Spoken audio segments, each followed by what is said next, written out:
નમસ્કાર, હું ચૌહાણ દીપક રિદ્ધિશલ કેરમાંથી આપ સૌનું હાર્દિક સ્વાગત કરું છું। આજે આપણે આવી ગયા છે કઠલાલ તાલુકાના અરાલ ગામમાં। એક પ્રગતિશીલ ખેડૂતે લસણનું જબરજસ્ત વાડી બનાવી છે, તો તેમની મુલાકાત કરવા આવ્યા છે। તો આપણે એમને પૂછીએ, શું છે તમારું નામ? રમણભાઈ। રમણભાઈ, ગામ તમારું? અરાલ। અરાલ, તાલુકો કઠલાલ? કઠલાલ। બરોબર। તો તમે લસણ કરો છો, બરોબર? કેટલા સમયથી કરો છો લસણ? લગભગ 10 વર્ષથી કરું। 10 વર્ષથી લસણ કરો છો।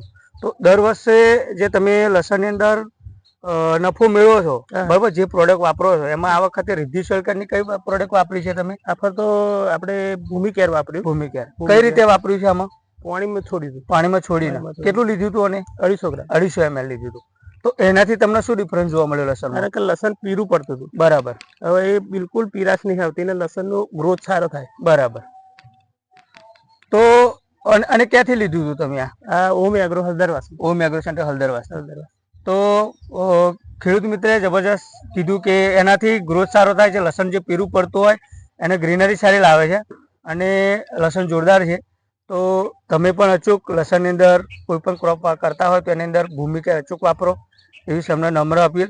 થેન્ક યુ, ખૂબ ખૂબ આભાર।